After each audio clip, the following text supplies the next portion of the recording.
speaking about my girlfriend. Okay. And what's the situation? Yeah, so she's insecure and she has trust issues. Okay. How long have y'all been in a relationship? It's been a month and a few days. Okay. And in what way is she being insecure? How is that manifesting? Well, she always questions me and she always assumes that I am seeing other people. Like she always says it as a joke. So, but I'm sensing that she's coming from a point of insecurity, even though she always says I'm not being insecure, but I just want to know. And yeah, like that. Does she share with you why she thinks that's the case?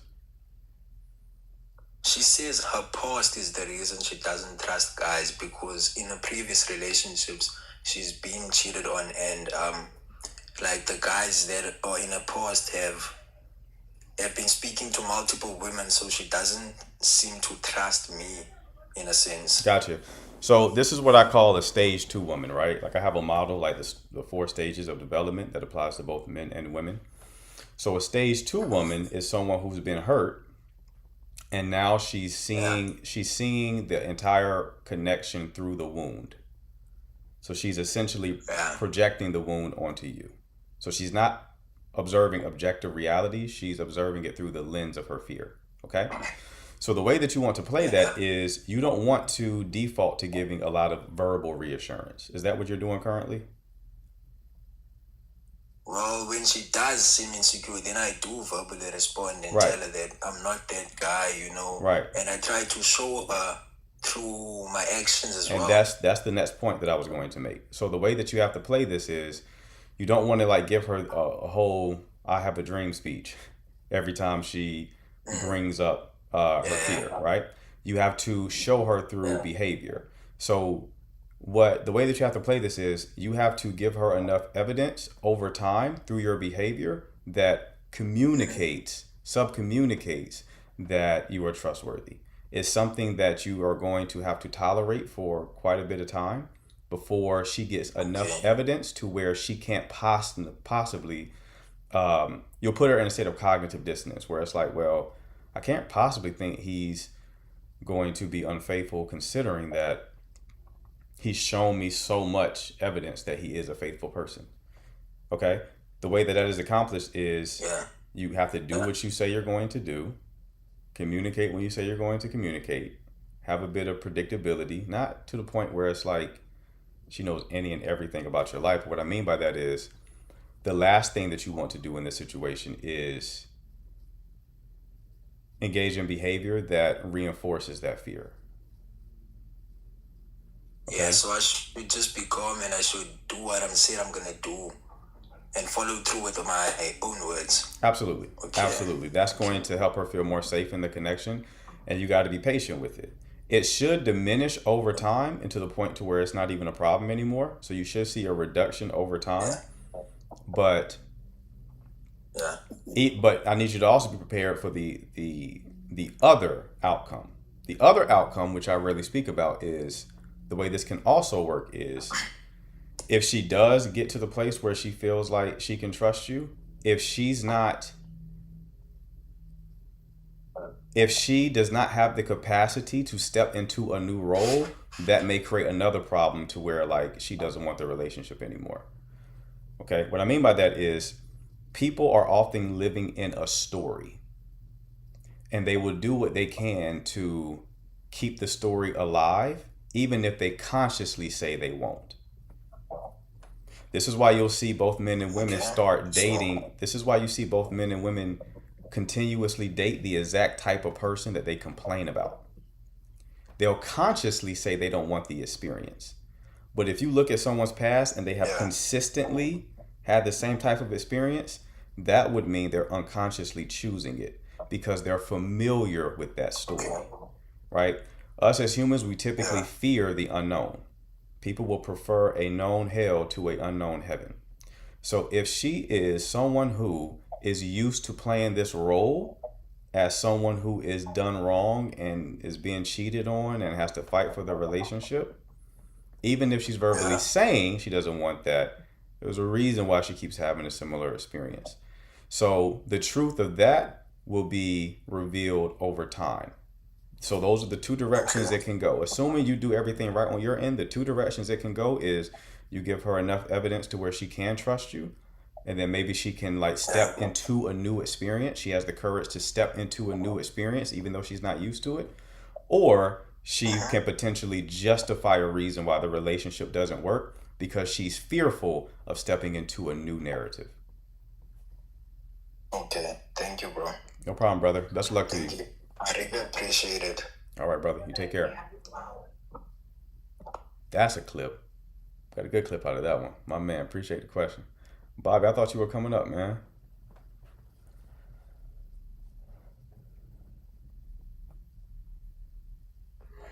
Hello. Hello? Buddy over there watching Tom and Jerry, ain't he? But yeah, that's something a lot of people don't talk about is identity, how identity plays into all these things. Identity essentially is going to relate to capacity. So does the person, like, so for that woman in that situation, the question is, does she have the capacity to grieve the old story that she has grown accustomed to and step into and actively write a new one? A lot of people can't. A lot of people don't want to grieve the old version of themselves. They want to maintain that even though they constantly complain about it. It happens all the time. All the time. This is why you can see, men or women say that they did everything right. They did everything that the person was asking of them, and then the person still left them. Because it's like they thought they wanted that, but they didn't anticipate how receiving it was going to feel. So they consciously want it, they logically want it, but they don't anticipate how that's going to make them feel. And when they feel the discomfort that they will have to feel in order to enter into a new story, a new identity, freaks them out and they leave. And they'll rationalize a reason for it. I'm not healed, or I just need space, or, I'm not ready for a relationship, or they'll always rationalize it. It'll make sense to them, but they're really just avoiding that new situation.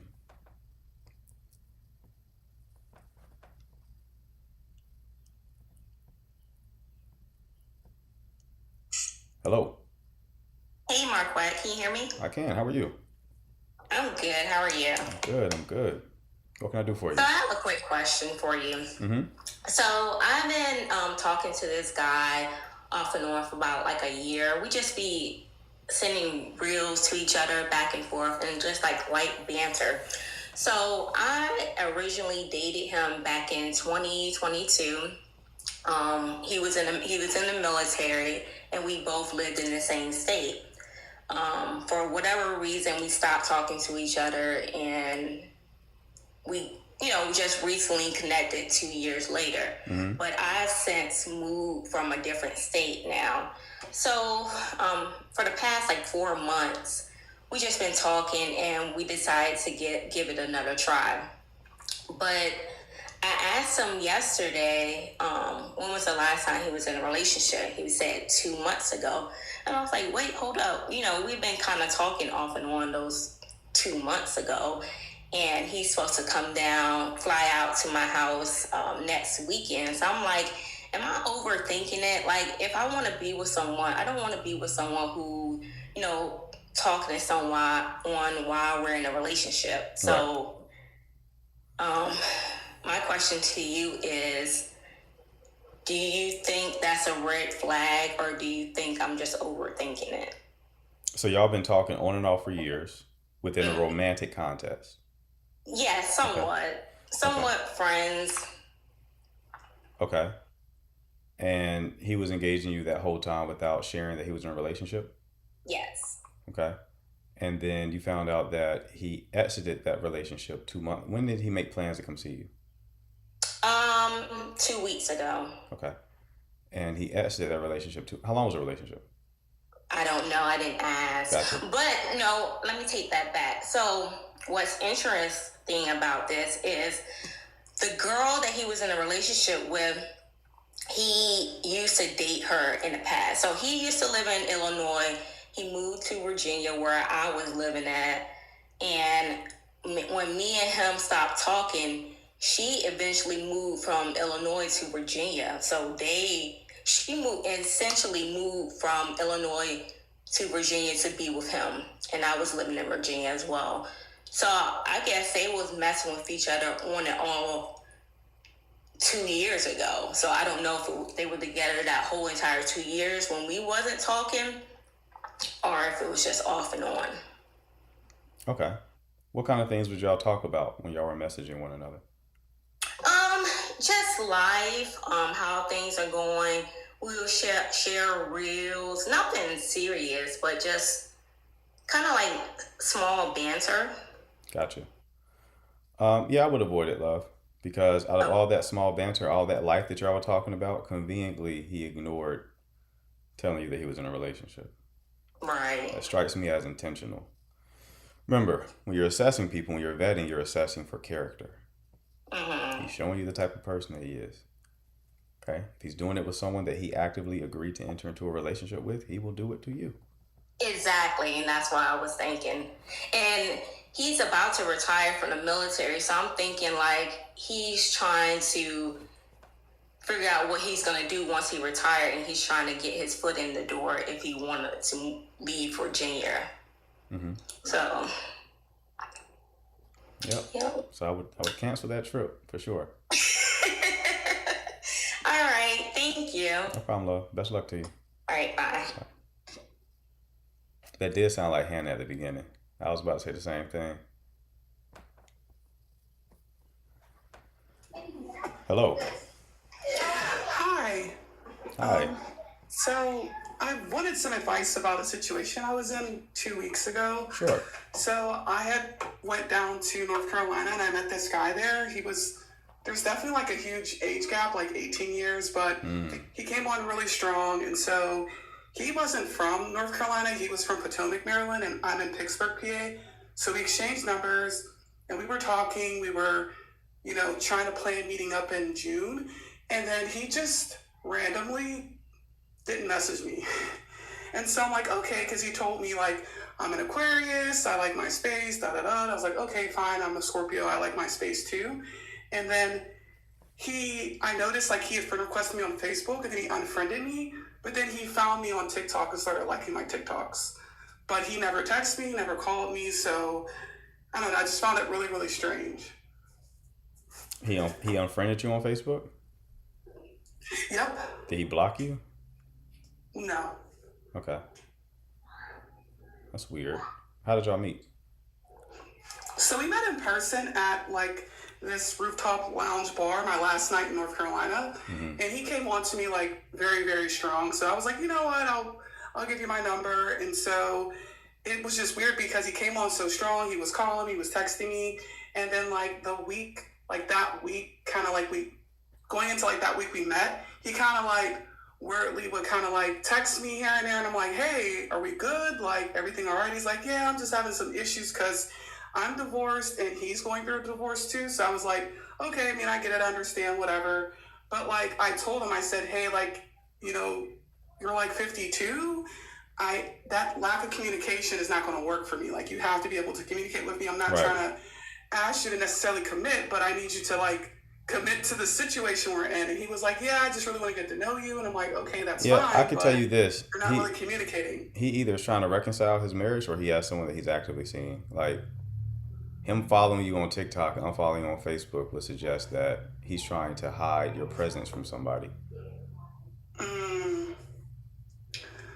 That makes a lot of sense. Yeah, he's trying to hide your presence. I find it so weird. It's like, I just don't understand, like, why these men can't just be honest. It's like, when he first started, like, not communicating well with me, I told him, I was like, hey, like, we could just be friends, I know you kind of, like, sent me a dick pic, if you will, but I'm like, we could be friends, it's whatever. And he's like, oh, no, like, I just really want to get to know you. I like you a lot. So it's like, that was your opportunity to, like, not pursue me any longer. And then he brought up like the distance. He was like, oh, I don't know about like, because we're long distance. And I'm like, dude, it's 3.5 hours. Like, that's nothing. Right. There are people who do much further than that. So I don't know.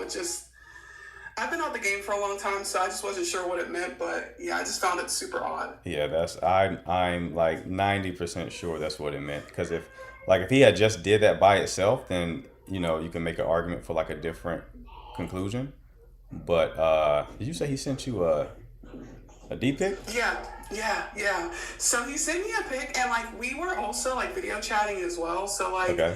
he'd be like, oh, like I'm like, I don't do that, And so he sent me a pic, and I was like, okay, like you're 52. I didn't know people still did that anymore. 52. So, like, Wow. I I don't mean, know, he it's probably just, was like, proud. At crazy. 52, he's probably proud of it. He's probably like, I haven't seen it like this in a while. He looked good for his age, and it was impressive, But Right. it was just weird, like I said, and he did a lot of like gaslighting too. Like he was under this impression I had like this like roster of men lined up, and he's like, oh yeah, you probably got him around the corner. I'm just like, even if I did, I'm talking to you, so you should just be focusing on that. So it was just. I Right. don't know. Did he But send it? definitely left a bad taste Did in he? my mouth. Did he send it? Oh, he was about to put a bad taste in your mouth. Did he send it?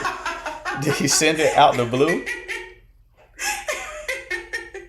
Yeah. I mean, like, so to give context, like when we met, there was a lot of sexual chemistry between us. Like you could feel it. Like I was on that trip with my sister, and even she was commenting. She's like, "What's going on over there with y'all?" I'm like, "I don't know. I've never felt like this before." But I kept it cute, regardless of that. It was just kind of like some flirting, some number exchange. He kissed my hand. It was just that type of thing. It wasn't anything too deep. So. Okay. Well, yeah, this is something I wouldn't really entertain anymore for that reason. Because yeah, it's not going to bode well. A lot of people when they start engaged in long distance, it sometimes can be a red flag because a lot of them have active situations, and then the distance is like it creates a barrier of like preventing them from getting caught up. Yeah. I don't know. I just feel like kind of like lesson learned with this because I'm like, I don't know. It was just a really weird situation to be in. And like I said, I haven't dated in like 10 plus years. So it was, I was like, oh my God, I didn't know men still like behaved like this. But yeah, it is what it is. It's like, sucks because like I thought there was potential there, but I'm like, whatever. I mean, at least it was just 2 weeks of my time wasted and not Exactly, like that's the right frame. months and years. Listen, I've heard somebody say, as long as you don't get pregnant, it's a W. Literally. As long as you don't have any kids, it's a would have W. been terrible, probably. 100%. But now you have a data point to help you navigate the terrain more successfully. That's very true. Yeah. Well, I appreciate your advice. No Thank problem, you. love. Best luck to you.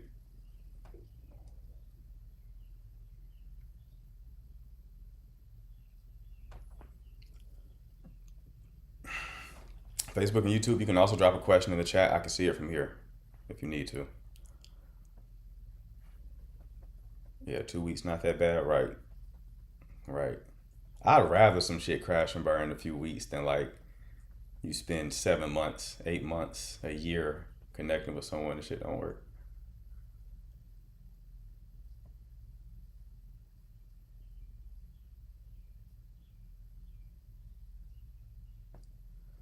Okay, it didn't come up.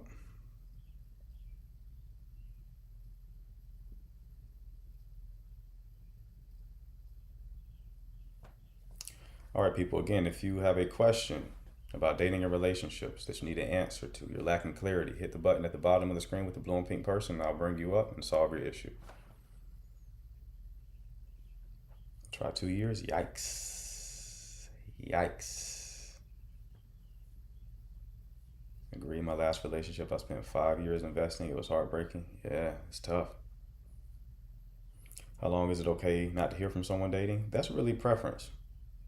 I'll say somebody go 3 days without talking to you, and there's not like a reasonable reason as to why.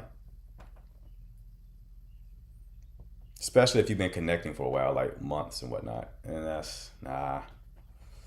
I'll go ahead and take that out. Some people say every day. I'm not that extreme, but 3 days, you're not serious.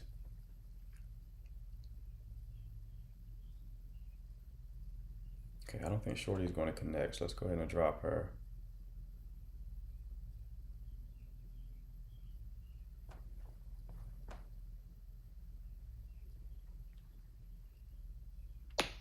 Hello?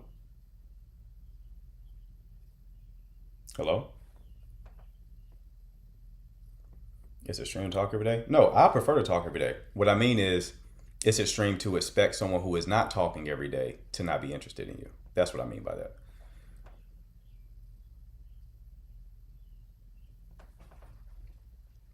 But no, I prefer, if I'm dating, I like every single day. Hello? Hello? I do apologize. You didn't mean to come My up? head was tapping. You're good. I appreciate the Forgive taps. me. I appreciate the tap. It's all good, love. I'll take you down. All right. All right, take care. Yeah, y'all, make sure y'all tap. Auntie said it. Make sure y'all tap.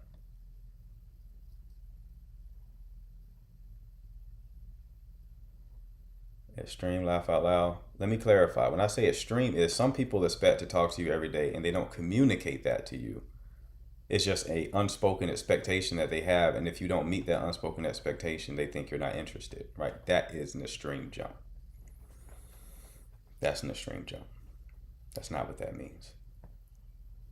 I want to come up, but I need anonymity. Yeah, just make like a spam page real quick. Takes like a minute, and then come back up.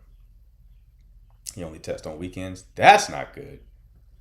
Only on weekends. What are we doing?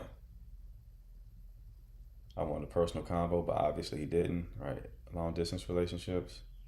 Yeah, if it's long distance, like when you're long distance, you have to, since you can't see the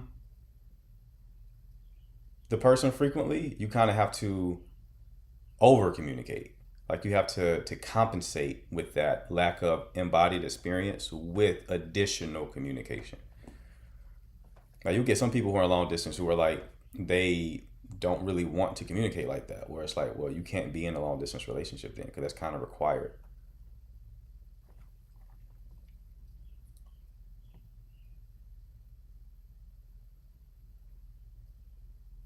Someone, but he never communicated. Hold on. But now we're going to know it's him. It's not that he's trying to avoid people knowing who, like us in the live. It's when you go live with someone else, it notifies all of your followers. That's what he's trying to avoid. I had someone, but he never communicated. He knew I had a crush on him. He was my number one crush. Okay. Got a question there, love? Love long distance. I don't feel trapped. Someone sounds avoidant. Someone sounds avoidantly attached. That's not really, like, I would advise you not to get in long distance relationships, because this goes back to the point I made last night. A lot of people do not think about how things are going to play out. If you're saying you like long distance because you don't feel trapped, how does that play out? Eventually, people are going to want to close the gap. If you're going to feel trapped when you close the gap, that would suggest that you will then end the connection. Going to leave a lot of people quite unhappy with you for wasting their time. Because, like, why even entertain it if you know you're not going to want this once we close the distance? You know?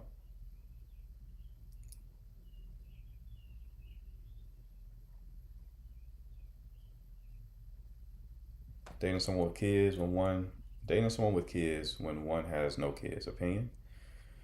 You do it if you want to. There's no problem with that. I only reward good behavior, but communicate. Right.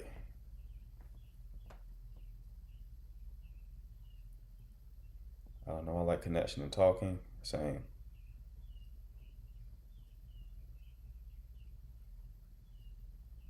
Life's been better since I became avoidant, though. Well, yeah, because you don't want to lose your independence. But if you want connection, that is definitely going to be a hurdle. Quite the tall hurdle to jump. So again, not talking every day, but what if they don't hit you back up only till you hit them up again? Like, is that occurring frequently? If that like happens every once in a while, fine. But if that's like a frequent pattern, that wouldn't work for me, Chief. I'll probably cut things off. I can move on. One day I'll find someone who wants to physically. Okay, Mommy Passion, do you have a question? Or are we just like hearing your life story in the chat?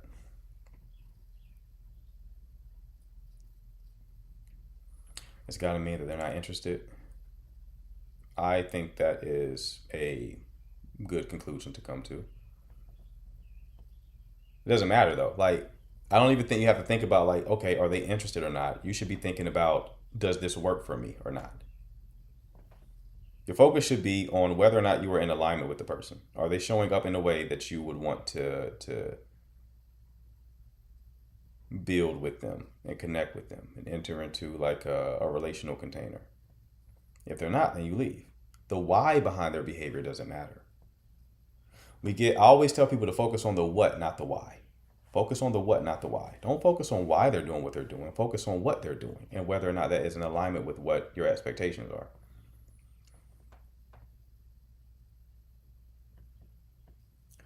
I still can't over my reconnection and then blaming him for moving fast when it was him. I don't know what that means, love.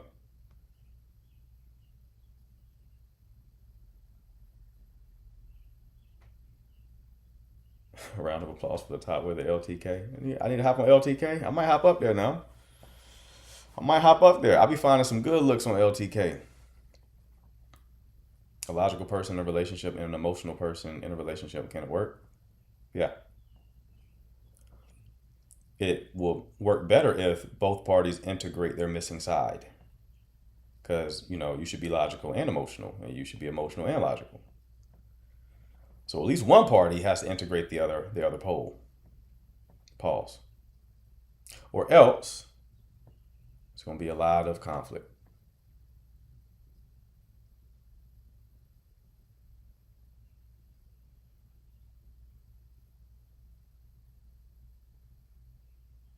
How can you get over a narcissist?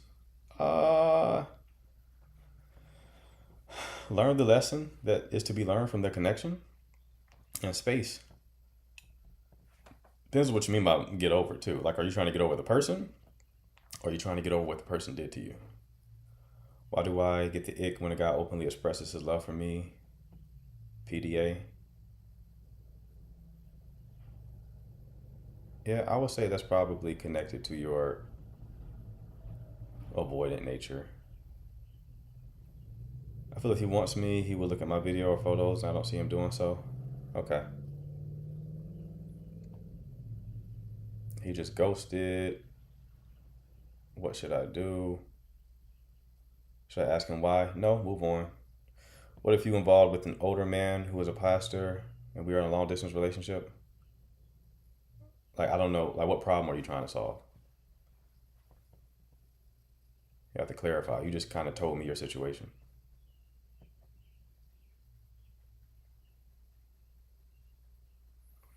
Okay, let's see if Frida joins.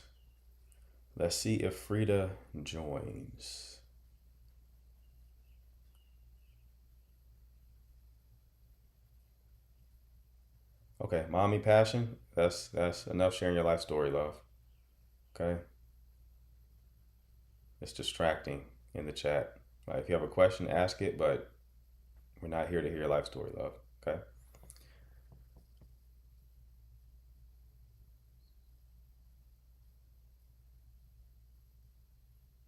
Okay.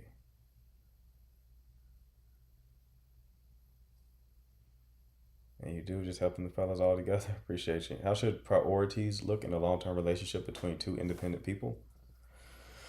You should keep your life. Obviously, you integrate them into it, but you still have some independence, right? You want to be interdependent. And then you also prioritize the relationship.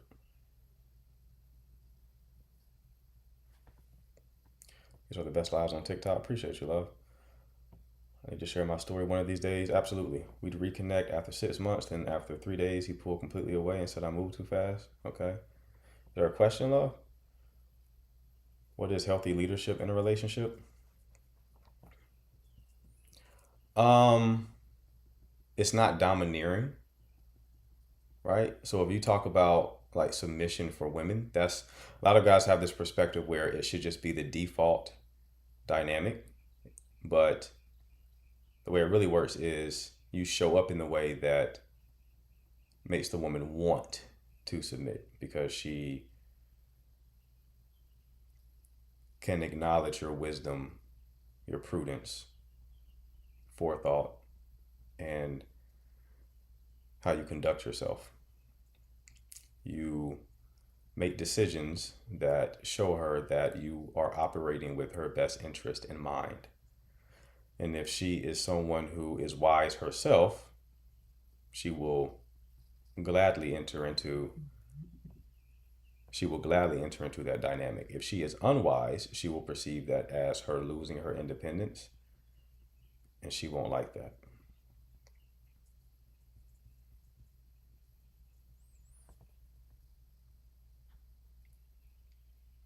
Why is receiving a skill? Because some people are just uncomfortable doing it.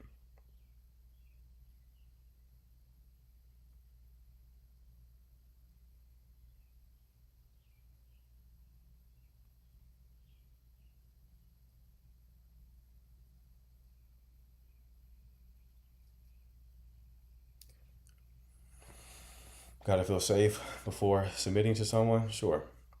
Again, people, if you have a question, you can request up and I will solve your issue. Just hit the button at the bottom of the screen with the blue and pink person. I'll bring you up and solve your problem.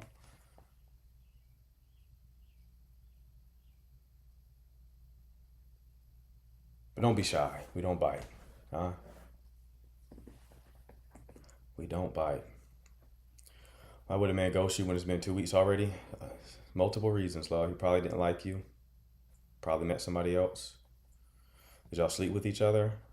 Well, maybe that was his goal, right? There's a lot of reasons why you can get ghosted.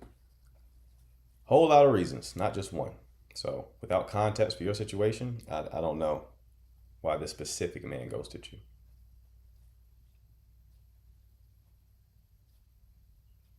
Okay. We've been together for a year in a relationship. What was the last thing that happened? Was it a fight? What's up, Umi? Yeah, ghosting in a relationship is different. For sure. So just out of the blue, he just stops talking to you. There was nothing that occurred before that. Are you sure he is still alive?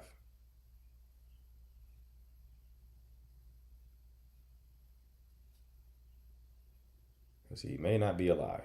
Have we checked the hospitals? What do you mean he muted you? You mean blocked you?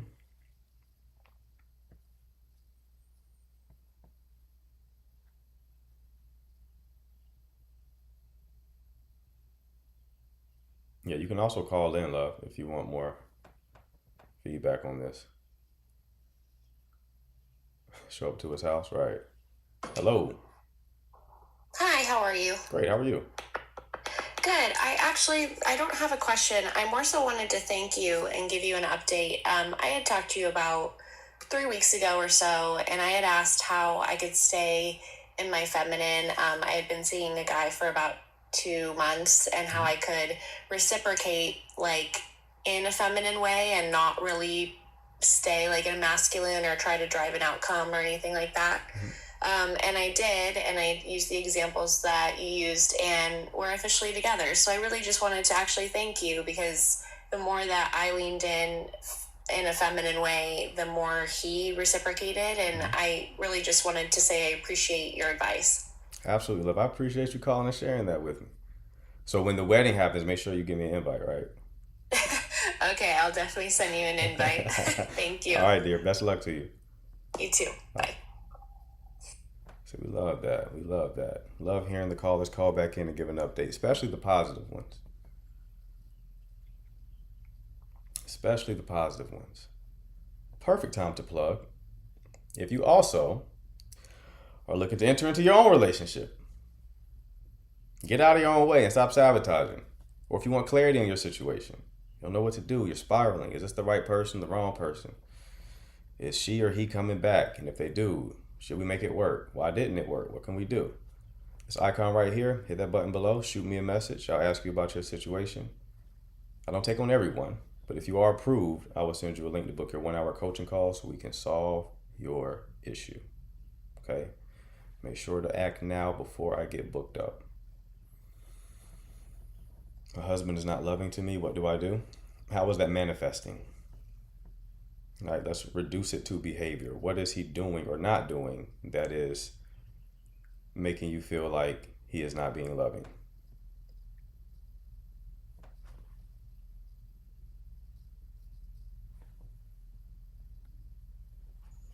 Hello? Hello? G, are you there? Okay.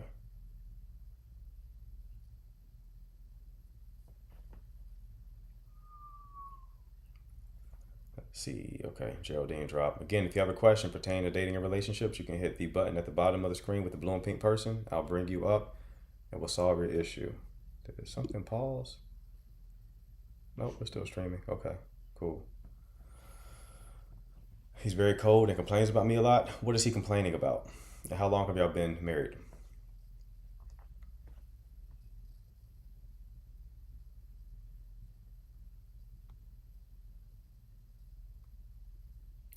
What is he complaining about and how long have y'all been married?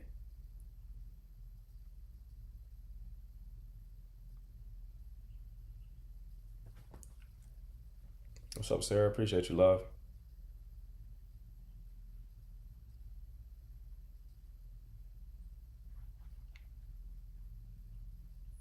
I think he loves me. I like him too. We're in a 6-month relationship. You got a question? Why did you specifically say you like him when you first said that he loves you? Are you trying to say that you do not love him? Do y'all enter into relationships with people before you love them? I'm not saying if that's right or wrong. I've never done that. Normally the love comes first and then the relationship comes after that. Danny, you want to come up and talk about Dallas? I assume that everyone entered into relationships after they loved the person. And then I talked to people on this live who didn't love the person. I was like, really? People do that? I don't know. It's outside of my experience. So put a 1 in the chat if you enter into relationships after you love them. Put a 2 in the chat if you enter into relationships before you love them. Okay, Danny, I'll make that announcement in a minute.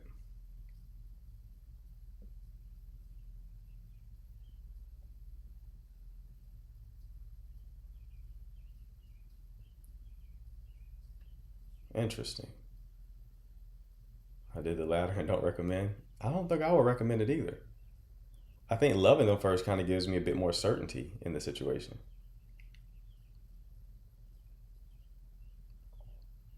It's interesting to see that we get a mixed bag. It's almost 50-50.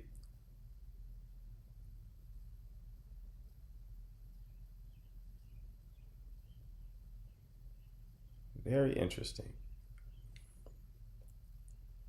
One, but I fall in love fast. Okay.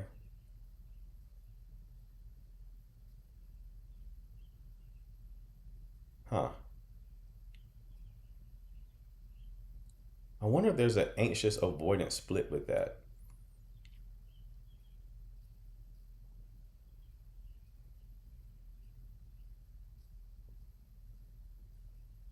How long into dating will you know if you love them or not?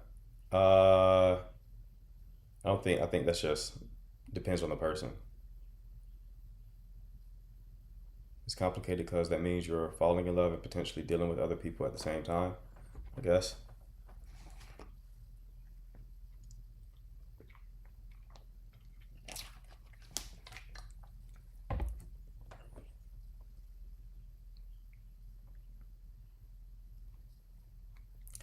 He complains I want him to call me sweet names and I should focus on things he does. Caring for kids. Okay. Okay. I got you. So it's like a love language thing.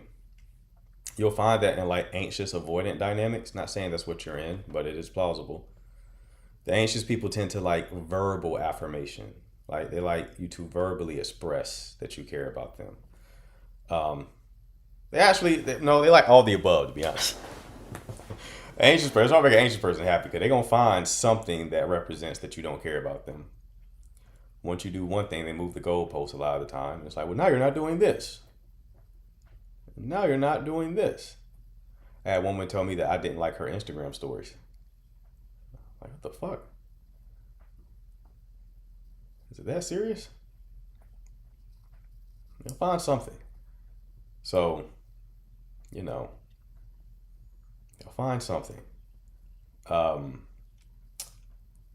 But avoidant people, you'll realize that their love language is often acts of service. It's often acts of service. There's other men liking it, right? So avoidantly attached people get annoyed because it's like they're normally showing their love through doing things for you. And they're like, what the fuck? Like, you know how hard it was to do this? What you was watching and not liking? The context was, I typically don't like stories like that. But the context was, I said, we're having a conversation. I said I liked what she posted. I was like, oh, I like that picture. She's like, well, you didn't like it. I was like, what the fuck? You didn't like it. I was like, oh, okay.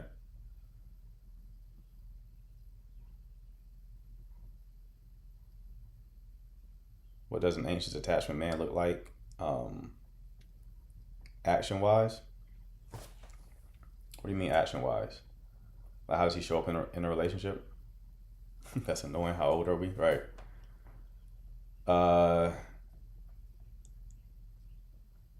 You will see, like, anxious men are very similar to anxious women. Like, a lot of times they'll overfunction. They'll try to put the relationship on their back. They,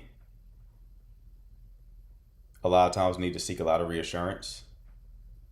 You know, they could be suspicious. You know, anticipate abandonment. Because here's the thing. Anxiously attached people, they don't just fear abandonment, they assume that they will be abandoned a lot of the time. I had a client who had been with his girl for years, and he had a huge reduction in his workload and started working from home. And that idle time created conditions to where he started paying more attention to his anxiety. Before, he could be distracted and not really think about it. He didn't have the mental bandwidth to even think about those things. But once his workload was reduced, it created the space for him to start questioning things. His girl had a gay bestie for years. Their relationship actually preceded the relationship that she created with my client. So her relationship with her gay bestie goes back to like high school. It was a male gay best friend. And he started becoming suspicious of their relationship. There was nothing that occurred really to make him suspicious of the relationship, but what was happening was when he started to get that idle time, he paid more attention to the anxiety.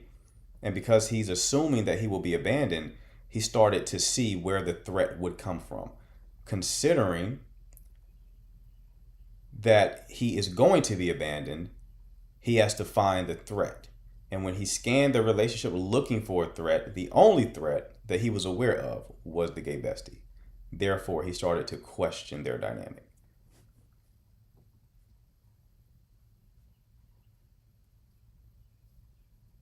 So they're not questioning the assumption of that they will be abandoned. They start questioning, that's assumed. So based on that assumption, if I am to be abandoned, where will it come from? There. It will come from here if it's to happen. So now I'm questioning that. So he was insecure. Anxious attachment, avoidant attachment, fearful avoidant people are all insecure. That's why they're called insecure attachment styles. They're all insecure.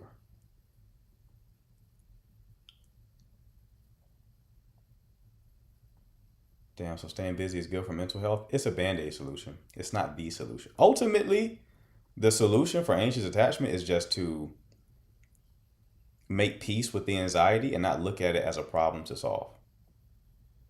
You have to change your orientation that you have to the anxiety itself. I was talking to another client, a woman who was anxiously attached. And I said, eventually you have to get to a place where you look at it the same way you look at hunger. Like when you feel hungry, you can acknowledge that you're hungry, but you don't have to eat. If you feel sleepy, you can acknowledge that you're sleepy, but you don't have to go to sleep. You can choose to go to sleep. You can choose to eat. You know what that signal is telling you. Your stomach starts to rumble. It's like, okay, I'm hungry. All right, I'll eat later. You have to kind of look at the anxiety the same way. You can't let it control your behavior. Exactly what Kay said. That's why I liken it to possession. You have to stop looking at anxiety as a problem to solve. Just allow it to be there and it will go away. It will pass. Just like hunger passes, even being tired sometimes passes. The anxiety also will pass. Just sit with it. Yep, I was anxious attached, and the healing, the inner work, and still do with the anxiety. Yeah, the anxiety doesn't really go away. It can lessen in intensity. Like when you become insecure, it's not like, oh, I don't feel anxiety anymore. It's like, no, it's still there. It just doesn't control you anymore.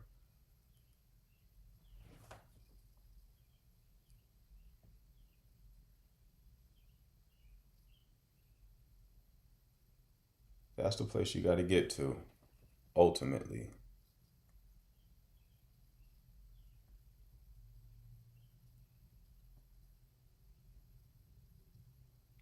I don't think Nicole meant to come up. We'll see, though. John. Yo. Nicole, did you mean to come up? No, I didn't. Okay, I'll take you down. Sorry. You're good. You're good, Nicole. Yo, Jess is in the chat. She said that, like, if anyone trying to shoot, her DMs are open. That's what she told me. She told me, like, if anybody's looking to shoot, just let them know. I'm ready and willing. So I got you, Jess. I told you I had you, right? I got you.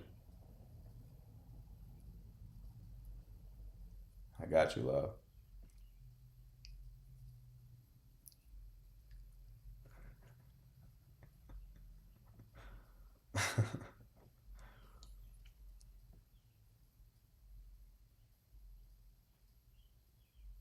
All right, people, what kind of questions do we have? Again, if you got a question you want to get my personal insight on, you would like to borrow my discernment, hit that button at the bottom of the screen with the blue and pink person. I'll bring you up and I will solve your issue. All right? Jess about to get 30 DMs right now. Jess, it's your fault for putting that profile pic up. You the one did it. You did it to yourself. Hell, I almost DM'd. I was close to doing it. Guilty. I had to delete my message. So you don't want that happening. You might want to change this have from here up. All right, who we got next?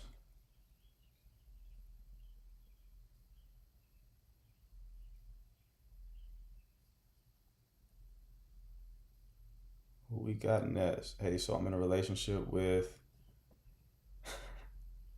Trey said guilty too. Oh, before I even get to any more questions, Danny is I can feel your vein poking out of your head right now, Danny. I'm about to change my pick again. All right. Better hurry up because I can't hold off for too long. So go ahead and change it. Change it to something else. Dallas. We're going to Dallas August 14th through the 17th. We got a nice little Airbnb that way.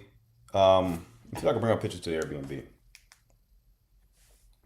So I can show y'all what we working with. Show y'all what we working with. A nice little Airbnb bizzle. You feel me? So,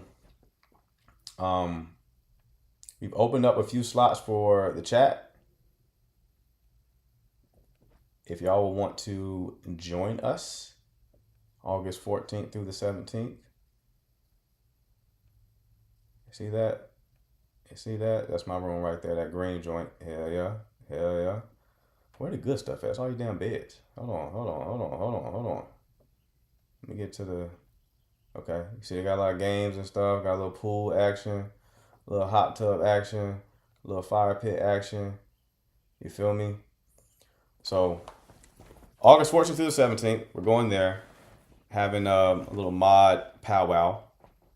And we decided to open up a few slots for the chat. So we created a raffle. So if you would like to join us,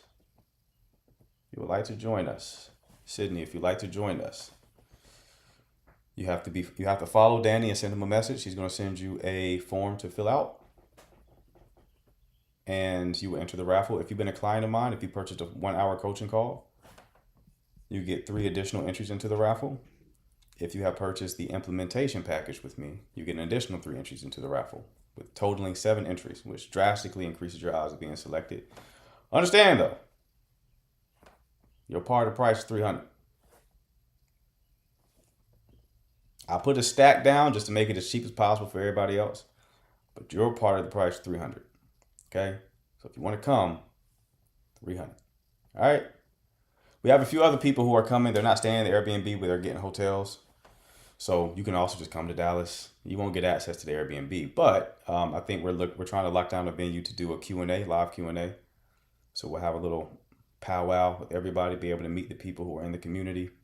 That's what this is. It's a community. It's not just for you to ask questions. This is for you to ask me questions, sure, but also to get to know other people in the chat, whether that's platonically or romantically, just not any of the ones who have been marked. Okay, DM me first, fellas, and I'll let you know. All right, that's actually not a bad price, right? I try to look out for my folks. Told them moving forward, I'll cover the whole cost, and we'll do this again next year. I'll cover the full price. But Sleep's 23. We're capping at 14. 14 people. Okay, so if you want to come, you must be following Danny. Shoot Danny a DM. He'll send you a form. You'll enter the raffle. And we're going to share the winners tomorrow, right, Danny? Tomorrow is when we're going to share the people who have been accepted. And if anyone who is accepted either can't pay or they drop out, we'll just replace it with the next person in line.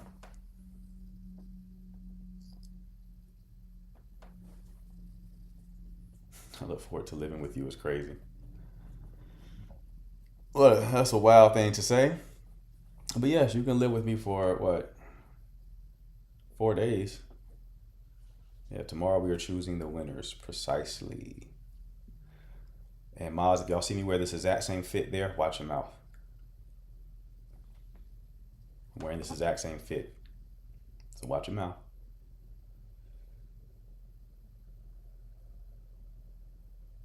That was weird, right? Right. All right, what other kind of questions do we have? Remember, if you would like to talk to me and get me to figure out your situation and provide a solution, you can hit the button at the bottom of the screen with the blue and pink person. I'll bring you up and I will solve your issue, guaranteed. I'm really fucking good at this, people. I'm gonna tell y'all a story. I had a client yesterday. Gay guy, right? Wish I could do the Airbnb. I'm tentative for a hotel. Either or, baby, but you should definitely come out. If you plan on doing a hotel, you don't have to enter the raffle at all. Just come. Not like that. Not with the U, but O-M-E. Wait, live with you? I'm talking to my chat on TikTok. It's like 243 people in the chat right now. I've been doing this for about a year at this point. So we built up a community on TikTok. So I'm letting them come to an Airbnb. Or I'm hosting a get together. What was I talking about? Okay, gay guy, gay client. He was expressing the situation to where he was dating this guy who was a good guy to date. The way he described his partner, great. A real good partner to have. But at the beginning of the relationship, he said that he was acting a bit more avoidantly attached. That's what he told me. I was acting a bit more avoidantly attached, and I was creating distance because I felt like I wasn't ready for a relationship. But then I gave in and I started to like let him in. Pause. I started to let him in. And then once I started to let him in, pause, I started to get a lot of anxiety, right? Started getting very, very, very anxious out of nowhere, like anxiety through the roof. And I was asking him, I said, what made you so anxious? Like, what was the trigger for the anxiety? And he told me it was communication. He said the communication just wasn't good because this guy works a very busy schedule. He has a very busy job and he doesn't communicate when he's at work. And he's like, I know that, man. I intellectually know that, but it's like when he takes so long to respond, I get super anxious to the point that we had to have like a heart-to-heart discussion the other day. And I was like, so communication is the only thing that makes you like have anxiety. There's nothing else. He was like, bro, there's nothing else. When we're together, things are great. He said we can coexist in the same space and be in our own little worlds and not really like bleed into one another. Pause. And it's just one of those situations, right? So after an 8-hour shift, I think the guy was in the medical field. So he says, just a communication thing. And I said, I'm about to solve your issue for you. Are you ready for it? Are you ready for me to solve this for you for good? First off, before I gave him the solution, I told him that he wasn't anxiously attached. He was actually a fearful avoidant. This is a guy who's in therapy and everything. His therapist didn't even catch it. I'm like, you're actually a fearful avoidant. You're not anxiously attached. So that's another benefit of working with me, because you can get the clarity on your attachment style. So found out that he was fearful avoidant. I even told him about how things are going to play out in the future to prepare him for it, so he can prepare for the next problem that's going to occur. But I said, right now I'm going to solve this communication problem for you. I said, you are not texting him good morning. He was sending him a good morning text. You're not texting him good morning because you actually want to talk to him. You're looking for reassurance. You're looking for him to respond to you, so that, because the response is symbolically operating as he's still in the connection with you. That's the first thing. So here's how you actually solve this. I said, stop sending the good morning text. Why do y'all think I told him to stop sending the good morning text?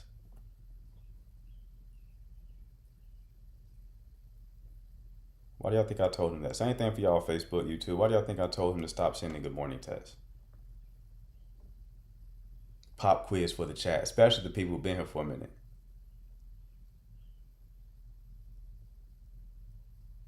He's looking for reassurance, right? For the other guy to do it. She's not wanting to see if he will receive a text. Yes. Monica got it. When you send that text, you're opening up a loop. And that loop doesn't close until they respond. Given his partner's schedule, he can't respond. So you're quite literally inviting the anxiety into your life by sending that good morning text. You're opening the loop. If you simply don't send the good morning text, the loop is never opened. So there's no loop to close. Open loops make anxious people anxious. Without the text, he doesn't have to wait for the reply. Exactly.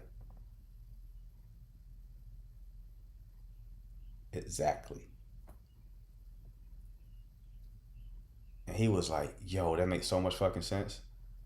I'm like, yeah, considering that your partner is actually a good partner, ask him if he will be willing, have the conversation with him, ask if he is willing to send you a good morning text. So before he goes to work, just shoot you a good morning text. And then you can respond to his good morning text, and now the loop is closed. Y'all are just operating with a bad system.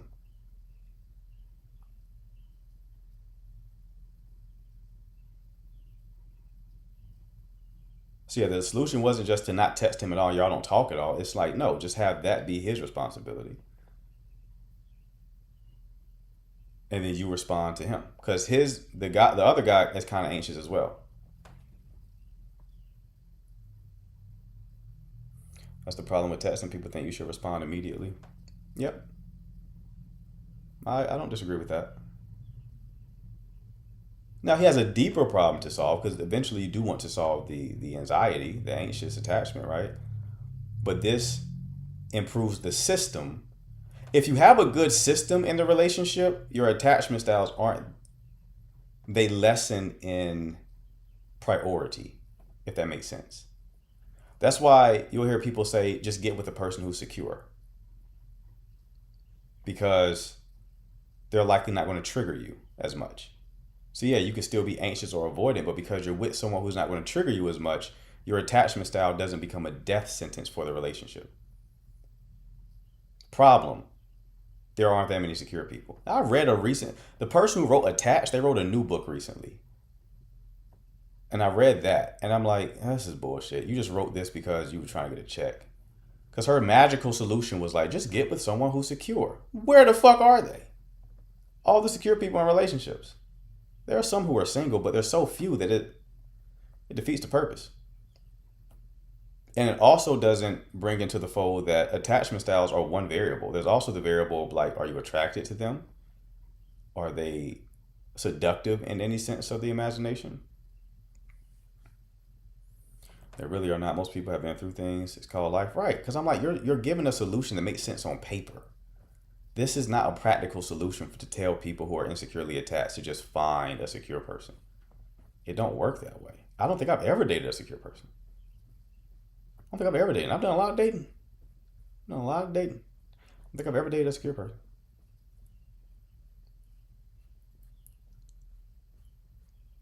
What I did find interesting in her book, though, is that she said that there's actually a genetic component to anxious attachment and avoidant attachment, meaning that it's not always something that is a response to childhood. Sometimes you can just have a genetic predisposition to being anxiously attached and hypervigilant or avoidantly attached, which I thought was interesting. However, she did say that fearful avoidance is absolutely trauma-based. So there's no genetic component to that. So I guess I didn't learn something, but her proposed solutions were just shit.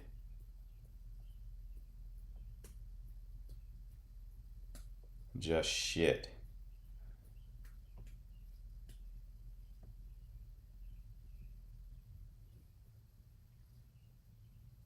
How to gently communicate boundaries about physical intimacy with a guy if you're waiting for the right person. Or it doesn't have to be a big thing, love. You could just like let them know the truth of the situation. But question for you, Gina, how would you define the right person? Like what signs are you specifically looking for that would communicate to you that this is the right person? You change your profile pic? Looks nice.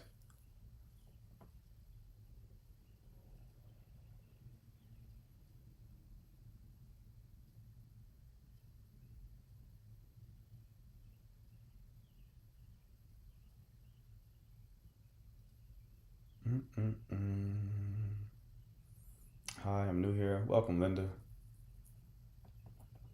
Welcome. We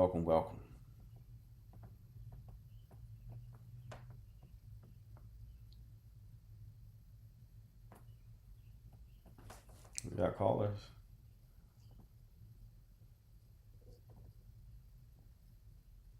Have a combo of healthy with a few things from anxious, fearful, but learn to self-regulate. Right.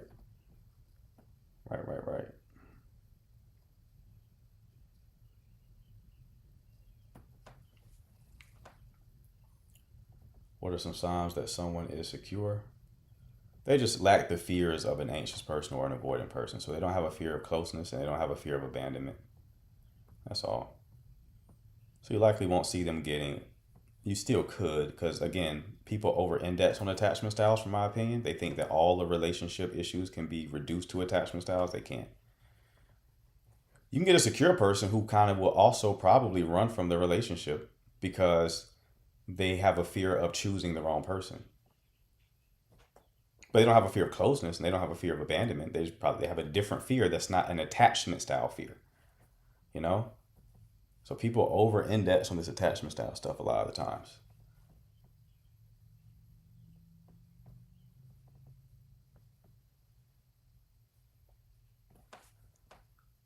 Joe Billy in the building. There's a guy who I went on a date with who has everything I want, but physical attraction isn't given. Well, I guess he doesn't have everything you want then, love. Listen, I'm going to tell you this, Ariana. You can get anything you want, but you can't get everything you want. That's true for life in general. You can get anything you want, but you cannot get everything you want. So if you're approaching things from a perspective of like, here's my list, do you check every box? You're going to be disappointed. And then you may stay single and then you don't get anything. That's me, scared I would choose wrong, right? And you're only scared you would choose wrong because we're so hyper connected. How do you know the difference between having unrealistic versus high standards? That depends what your standards are, love. You can share a few, but I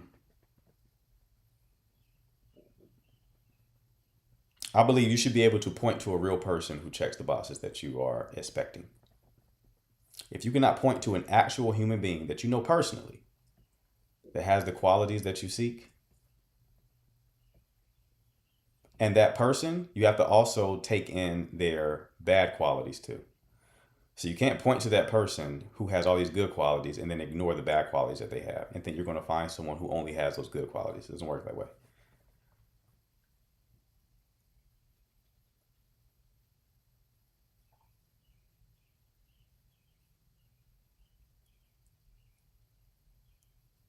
And like Danny said, have a need to have and a nice to have list.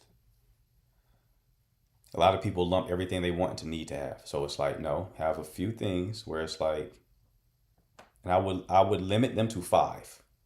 Have a couple of things on the need to have list, a couple of things on the nice to have list.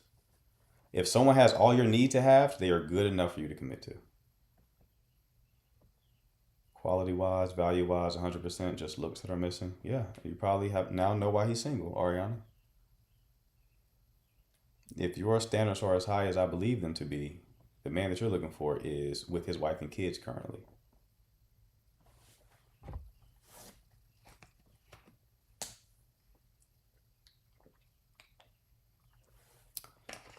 So just hang out in divorce court and wait for that guy to show up.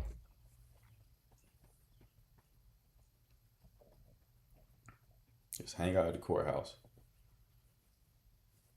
You see somebody walking in with their eyebrows dipped,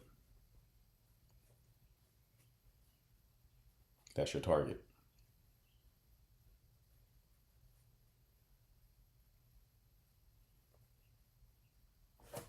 That is your target.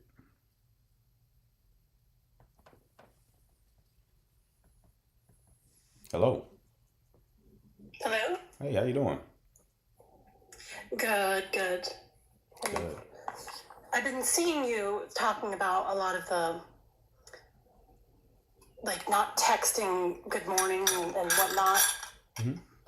And that's the big thing that I'm having a problem with, is I'm getting a lot of guys ghosting me because, like, I will text good morning one time and then I'll wait for their response and they'll respond, and then the next day I won't do the good morning and I won't get another response ever. Okay. How are you meeting these guys? Through online dating sites. Okay. Oof. That's part of the problem. When they ghost you, are you sleeping with them first? No. Okay. That's good. Last 2 times this happened, how many dates did y'all go on? One. Okay. Okay. They didn't like you then, love.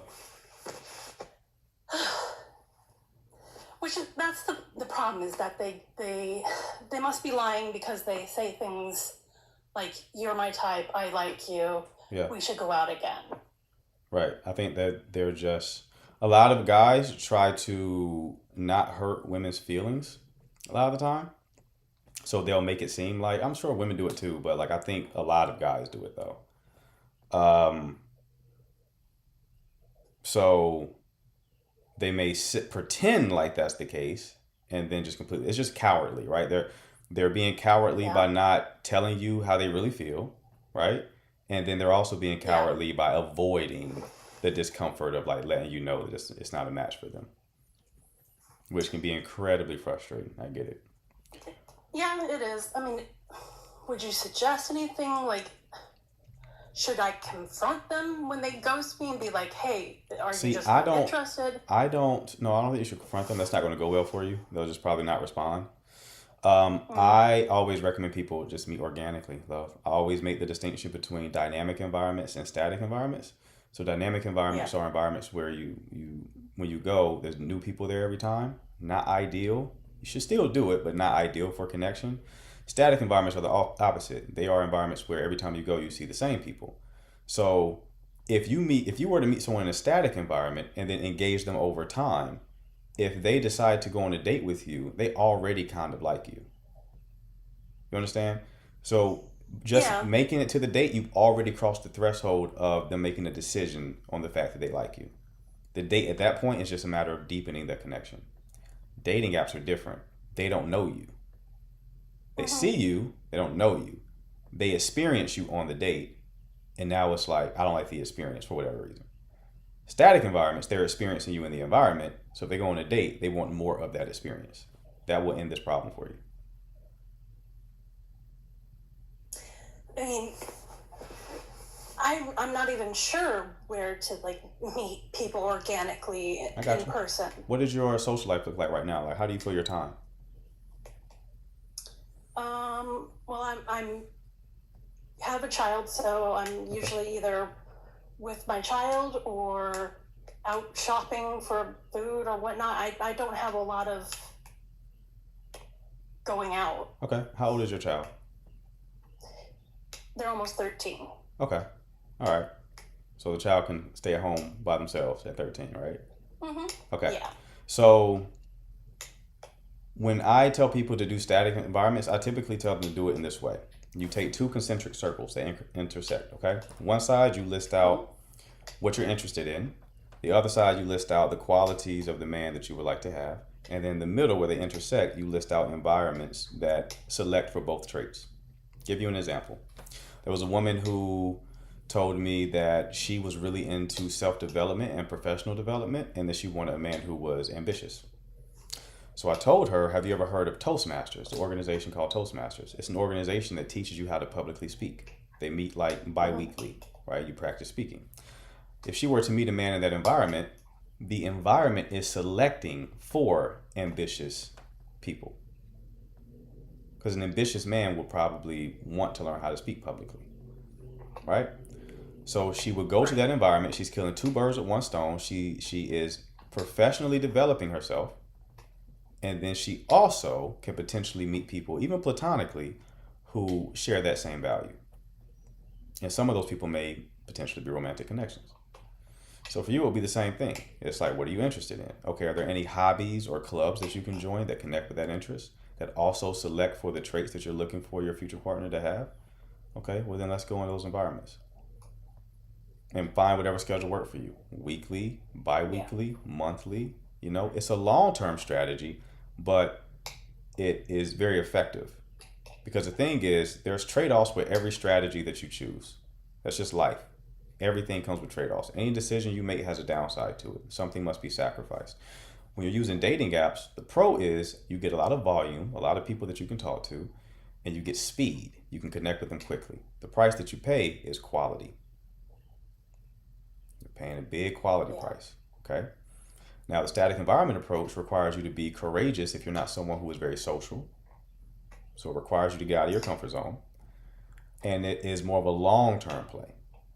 But it has a lot of stickiness to it, meaning the people that you meet in that way will likely, as a higher likelihood, it will stand the test of time. Yeah. So Okay. I guess I've got a lot of reflecting to figure out, my interests outside of home. And that just will make you a happier person in general, love. So I always tell people the dating advice you should listen to is the advice that actually makes you a better person in the process.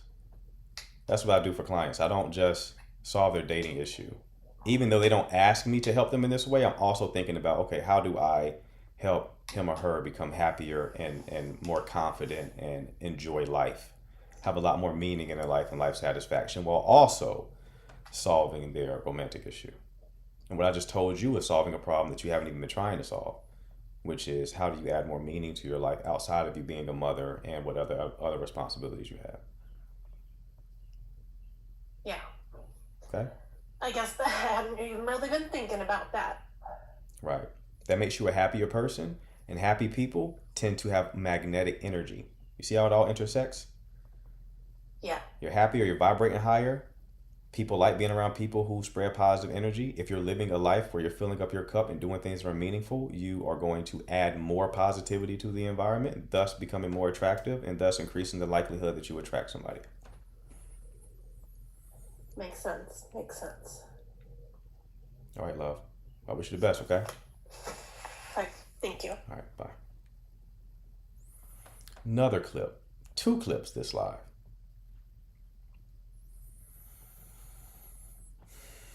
I want y'all to win, people. I want the best for you.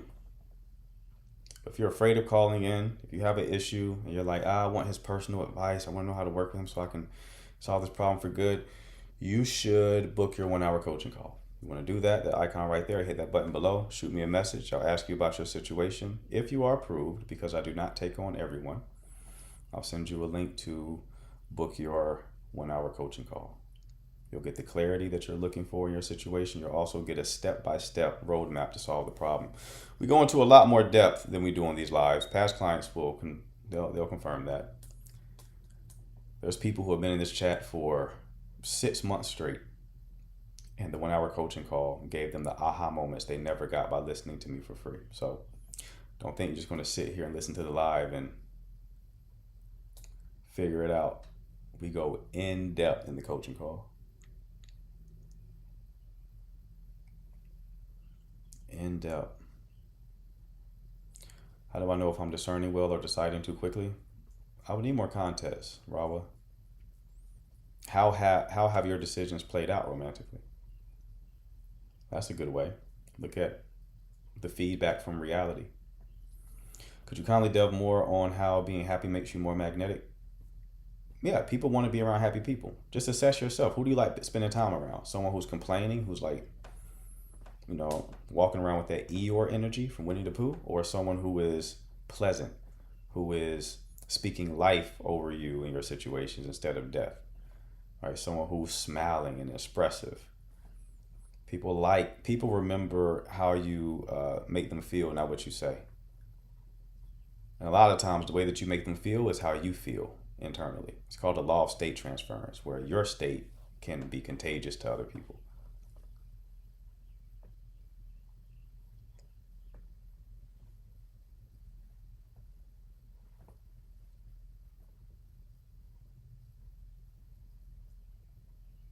You ever heard somebody say, you find it when you don't look for it? So like you find the relationship when you're not looking for it? A lot of times that's true, but let's unpack it why it's true, because people like to take a spiritual frame when they say that. What's really happening is they're not focusing on getting something they don't have. They're focusing on appreciating what they do have, thus making themselves happier and increase their vibration. That makes them more magnetic, which is why they end up attracting somebody. Where the people who are actively searching, they're subcommunicating lack. It's a lower vibration. They're looking to fill a void instead of just enjoying the things that they have and pouring into their own cup. Damn, that hit me, makes me realize when I was depressed, no one wanted to be around me socially. Right. That's what I'm saying, man. You gotta look at this stuff holistically. I look at it holistically. How does everything affect everything else?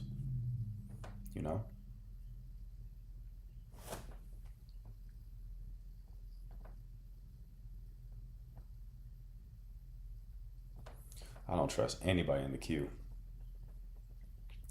True, in real life, no one likes a downer, right? You ever have someone call you just to complain about shit? It's like, to a point, I can do that. I can hold space if it's like a rare occurrence. But if that's your default, miss me. I'm gonna look at your phone and I'm just gonna watch. I'm just gonna look at my phone screen until it stops ringing. Just gonna look at that shit till it stops ringing. I'm gonna put it down. Don't call me with that shit. I'm all the way good. All the way good. When I talk to my people I care about, we're just laughing the whole time. Ha ha ha, he. That's the whole conversation. That miserable shit, miss me. All the way good. All the way good. How do I convince myself to love myself more and move on from narcissistic abuse? Close, but can I close the door and lock it and not look out the window? You got to pour into your own cup, love. Engage in activities that make you proud of yourself. Your life is void of meaning right now. You need to cultivate more meaning in your life. So one, block that person, eliminate any reminders of them, remove anything that can, stimulate a memory.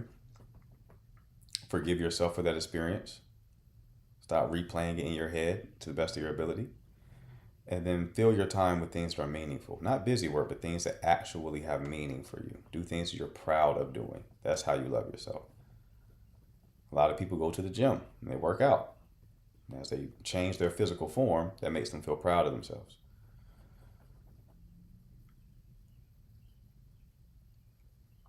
See yourself in two parts. Pretend like you're taking care of your inner child, right? And you're responsible for your inner child. How would you live life differently? Act as if. Treat yourself as if you're somebody you're responsible for. I heard Jordan Peterson say that before. So act as if. Treat yourself as if you're someone you're responsible for.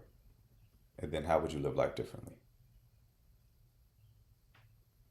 Annie Black King located in Paris. All caps. All right.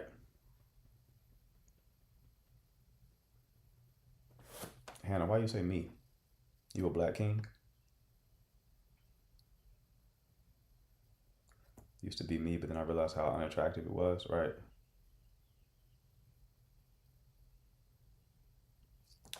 Not used to you talking to the adopted child. All right. What's up, Kelly? What's up, Kelly? Black King, Hannah in the building. Mansa Musa in this bit. So I was referring to the gym statement. Okay. You in the gym right now, ain't you? We know, CC. Jesus Christ. I've had it with you, CC. CC, you still on that step machine? You still stepping in the name of love in your house? Step, step, side to side, round and round, hit the ground. Are you still doing that, CC? Hannah, I be forgetting not everybody's an entrepreneur like me. I'll be calling my friends sometimes. Why is this motherfucker not answering the phone? Oh, he's at work. He's at work.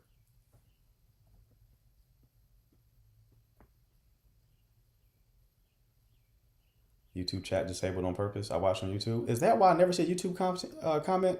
I'll fix that. Appreciate you letting me know, bro. I'll fix that on my end.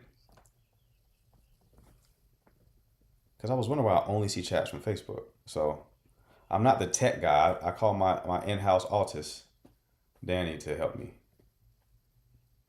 Is activated now? Okay, cool.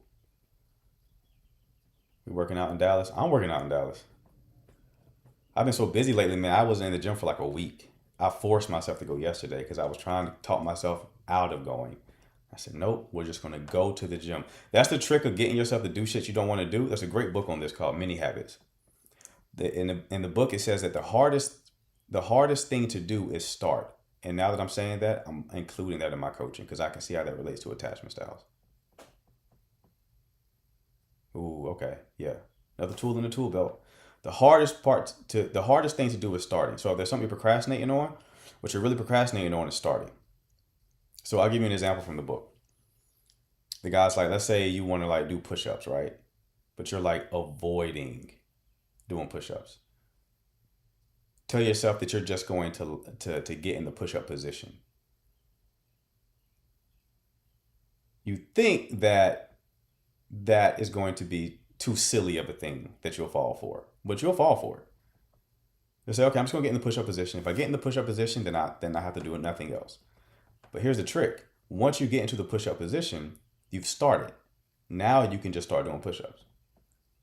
You make it extremely easy to start. So let's say you want to write more.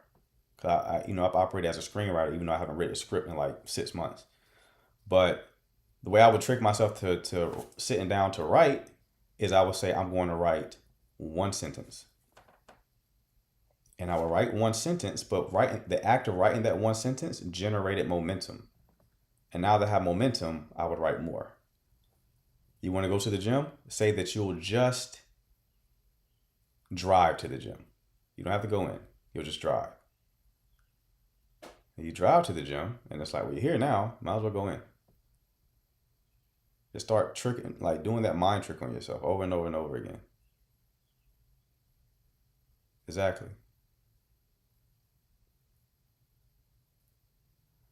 James Clear also put it in Atomic Habits, but Mini Habits came first. That's why I'm giving Buddy the credit. Mini Habits was the first time I saw that point articulated. James Clear took that, put it in Atomic Habits, and now he's popularized the concept. But the guy who wrote Many Habits, he was the guy who I want to say originated that concept. I work out while watching TV and get lost in the story. That's like an ADHD hack. If there's something you don't like doing, like find something that you like doing that you can like pair with the activity. Like if I do yard work or anything like that, I'll listen to a podcast.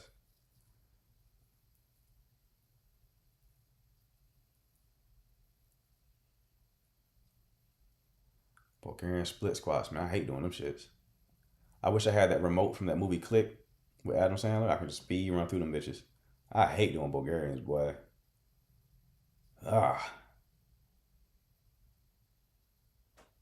No one left behind. Everyone hitting the gym. Right. Everyone go to Hannah's gym. See what kind of guys they got their eye on her. See what kind of old work Hannah got going on. And I'm gonna act like I'm your boyfriend there. I want to see who get jealous at the gym. So if I slap your ass, just go with it. Okay, we're just playing pretend. Okay, if I slap both cheeks and I keep doing it, just go with it, because we're just playing pretend. Okay, this is just, we're acting. We're acting. Okay. I just want to see who at the gym gets jealous.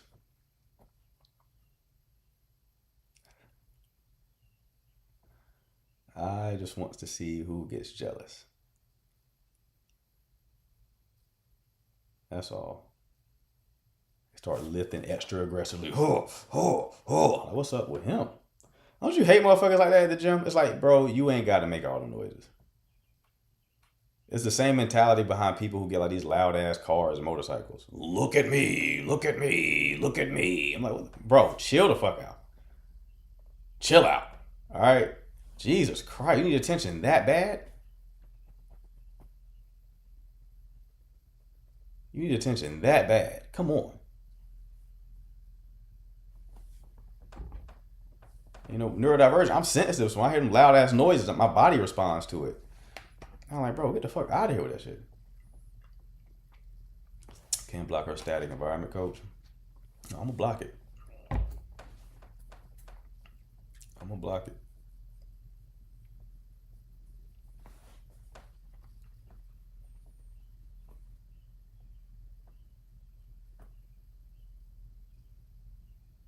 There's a guy at my gym, he sings in falsetto while he works out. He been in bitch, ooh. I'm like, what the fuck is that? I'm like, is someone playing their music out loud? And it's a guy who does not look like he would be doing that. Big burly motherfucker. I know he's been locked up. Ooh, yeah. Like shit like that, walking around the gym. I'm like, bro, what the fuck are you doing, man? I'll never ask him that question, because anyone who does that, I'm sure is unhinged. I'm sure he's unhinged. No headphones.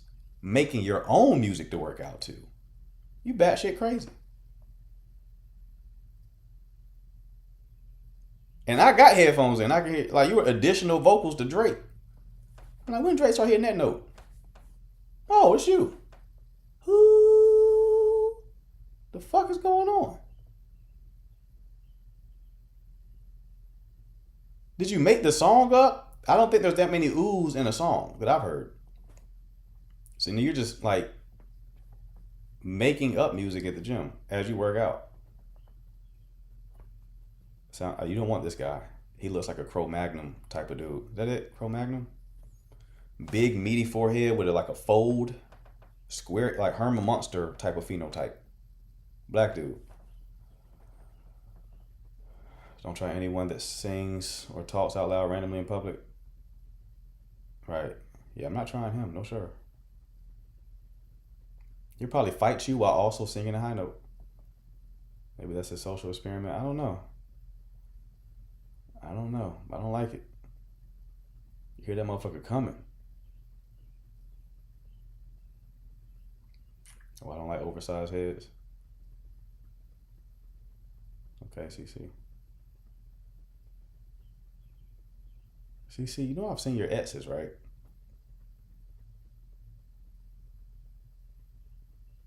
There ain't much you don't like. Confession, I'm gonna talk to myself, or I talk to myself all the time, bro.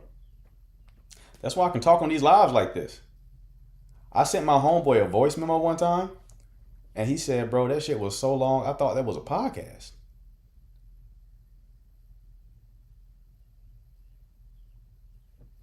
I thought that was a podcast. He said that shit was 9 minutes. I like, my bad, bro. I can talk. I had a podcast before where I just would talk. No stimulus, just fucking talking for like 30 minutes. Mary, how you doing? Oh, hello, peace. Peace. Oh, I don't know how to use this. Okay, my fault. I'll be doing that a lot. Okay. Yo, I have a situation and I need your help, boss. You a really intelligent person Appreciate with good it. advice. Mm-hmm. Thank you. What can I do for you? Basically yesterday the person who I've been dating asked me out to go to a concert. Told me that he was gonna pick me up from work, asked me to send him the address. I did all of that. When the time came, I had called him, he didn't pick up. He wasn't nowhere to be around. I waited outside for an hour until my friend told me that she saw him at the concert with a white woman on his arm. And so I went berserk because I was like, why you could have just been honest that you didn't want to go and you wanted to be with a white woman. And so I sent a lot of vulgar text messages, very disrespectful on my end. And in other words, not peaceful. Not peaceful at all. Fuck that nigga. But he called me later on, late at night, and told me that he did send me a text message and that he did try to call me, but I didn't get a text message. I didn't get no calls. Okay. So my question is that nigga gaslighting me, or did I just, or should I acted well in my right to be fuck this nigga? Yeah, I don't think there's anything wrong with you being upset with him, because it's like, so how long have you been talking to him? We've been dating for about a month. Okay. In this month, I'm assuming there's been a lot of communication, right? Yeah. Okay. So has he ever said that he called you and that you didn't receive it? Nope, that's never happened. Right. So this is the first occurrence. And if he was in a place where he didn't have signal, he would know he didn't have a signal. I would imagine so. Right. You So would have seen that the text message didn't go through. Exactly. How'd you meet him? I met him on Hinge. I also know his family in real life. Okay. Gotcha. That's tough. We got someone asking where you from. You mind sharing? I'm from Boston. From Boston? Okay. We got a guy in the chat named Bobby who's also in Boston. I don't know if you... Oh, Bobby's in Boston. I don't know Bobby. Okay. Wait, I do know Bobby. I do know Bobby in real life. That's funny. I do know this nigga Bobby. Bobby went to my high school. Really? Yeah. That's what's up. So, how tall is Bobby? Bobby a short nigga from what I remember. We've been trying to figure it out. He won't tell us the actual measurements. But all right. Oh, he definitely a 5'7", 5'8" type nigga. Why is he lying about his height? He's not lying about it. Insecure? He's told the truth. He don't hide it or anything like that. He just is not told us the actual. I'm sorry, Bobby. She's funny as shit. Hold on. Okay. TikTok is saying you got to stop with the N-word because they're gonna block you from live. My fault. You're good. Thank you. So yeah, love. This buddy was definitely playing in your face. I would definitely avoid it. And yeah, you're not tripping on that at all. I appreciate you. And I want, if people trying to get on Bobby a good nigga. I'm sorry, I keep swearing. Bobby a good person. So y'all should shoot your shot with Bobby if that's what's happening. Yeah. I appreciate you, love. All right. Thank you. Take care. All right, I'm gonna get off here. I keep swearing. All right. Yeah, Bobby, listen, don't sleep on Bobby now. If 5'7", 5'8" ain't even I wouldn't even be saying short, 5'7", 5'8". When I hear someone say short, it's 5'6", 5'5". What's the next number? CJ.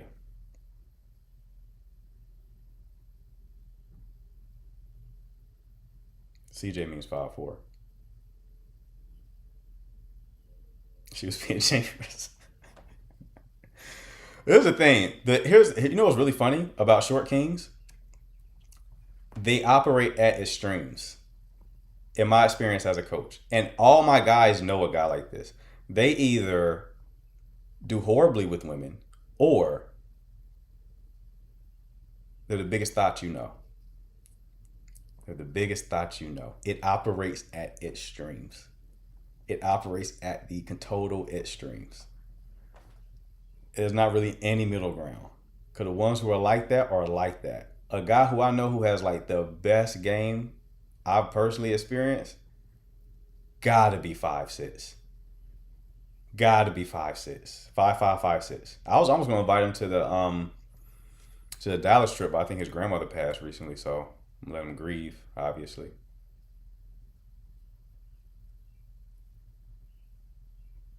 When I say biggest thought, to Bobby's point, I don't mean I mean really good with women. Sometimes that can manifest as them just like having no sexual discipline, but they're really good with women though. Whether or not they're they're actually like going all the way is a different story. But they are really great wingman to have. Great wingman to have. Because they're playing the game on hard mode. There was someone who Tim Ferriss, I don't know if y'all know who Tim Ferriss is. He wrote the book 4 Hour Work Week.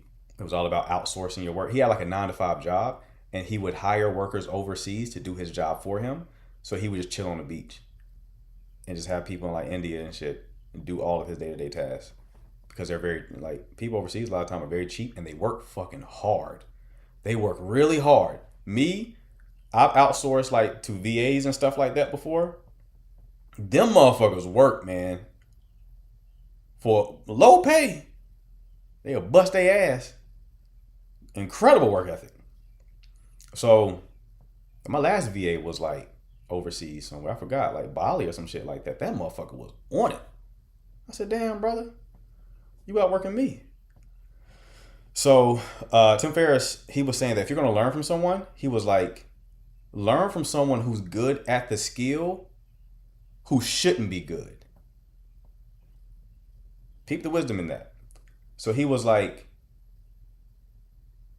he used an example of like Michael Phelps, the swimmer, was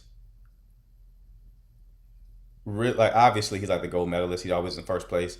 But in one Olympic ceremony, there was a guy who was in second place. Now, Michael Phelps, part of the reason why he is so good at swimming is because he has the physique that operates very efficiently in water. But the guy who came in second was like short and stubby. So he had the opposite. His physique did not translate to him being naturally very effective swimming, which means he has to be really technically sound. There's no natural advantage. Someone who's naturally good at something has a hard time teaching it because they haven't really teased apart the technical aspect of the skill set. They're just naturally good. Someone who is not naturally good only got good because they got really good at the basics. They got really good at the basics. They can technically tease it apart, right? They got really good at the technicalities. And them understanding the skill set to that degree translates to them being extremely effective at teaching it. I've always said like an ugly dating coach would clean up. An ugly motherfucker who was teaching dating coaching would clean up, because it's like you have to really know what you're talking about, because there's no natural ability that you have that you can lean upon. Does that make sense?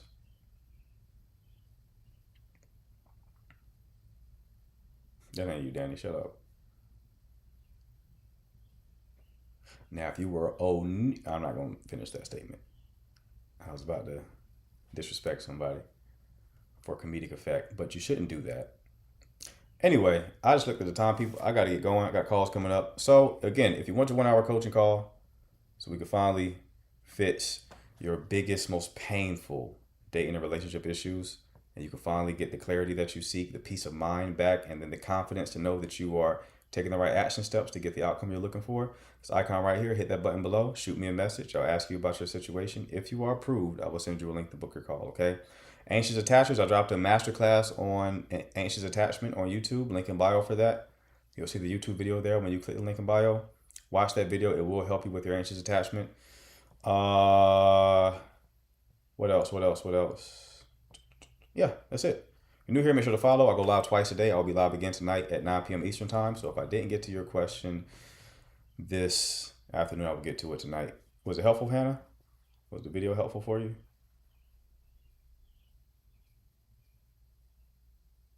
Confirm before I end the live. Yes, sir. All right. Nice. Okay. Appreciate the mods. Appreciate the chat. I will see you all tonight. Y'all take care.